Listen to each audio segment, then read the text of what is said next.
So the war with Iran is still under a fragile ceasefire. This as both sides exchange warnings and peace proposals.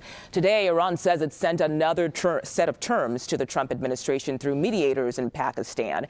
But President Trump had this warning just yesterday. He said the clock is ticking for Iran to make a deal, or else there won't be anything left of them. Meanwhile, a new CBS News poll shows most Americans don't know which side has the advantage in the war, and most say they don't have a clear understanding of the situation in the Strait of Hormuz. Joining me now to break this down is CBS News national security contributor Aaron MacLean. Aaron, thank you for your time today. So with the ramped up rhetoric once again coming from the White House and the ongoing diplomacy, is the Trump administration any closer to actually getting a resolution to this war?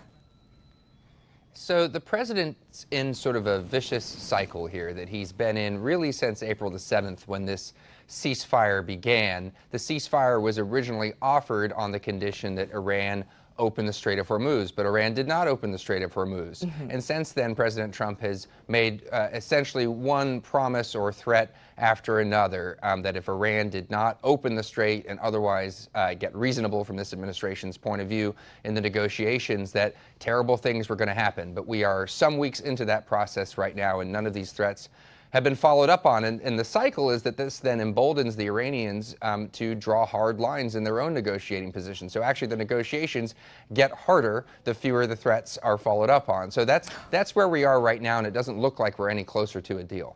Yeah, it sounds like a vicious cycle. So President Trump is once again saying that he could go back to using military action against Iran. Is that likely to happen? As you mentioned there, the president has talked about this multiple times and nothing has happened. It's certainly not impossible. The strait remains closed, which is going to cause pretty substantial economic pain, even here in the United States, as time goes on. The Iranians continue to launch sporadic strikes against our Gulf partners in the Persian Gulf area. So a return to military action, if only to reopen the strait, but of course that could then escalate into a broader regional conflict like we had in March and early April, is certainly in the cards. And do you think that going back to military action will actually bring Iran fully to the table to hopefully negotiate? Because clearly they're also dealing with the economic effects of all of this. But is it likely that they will actually agree to come back to the table? Right. So, of course, the administration's theory is that the blockade alone right now, the American blockade on Iranian ports, will generate sufficient leverage to get the Iranians into a reasonable spot, again, from their perspective, on negotiations. That hasn't happened yet, and I think your question is an excellent one. Would military action actually cause that outcome as well? It's unclear. You could actually argue that military action would actually cause the Iranians to move away from negotiations, but what I would direct your attention to is the question of the Strait of Hormuz itself.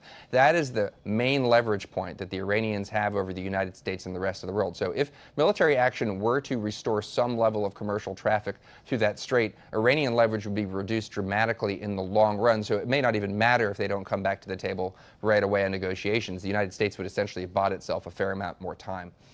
Aaron, I'm curious, is it possible that at some point we'll actually see some of those other Gulf states get involved? Because this war seems to be dragging on. Even when it comes to your European allies as well, will they at some point decide, okay, the president didn't talk to us about this war in the first place, but maybe it's time for us to do something about it? A lot of countries feeling the economic effect of this war.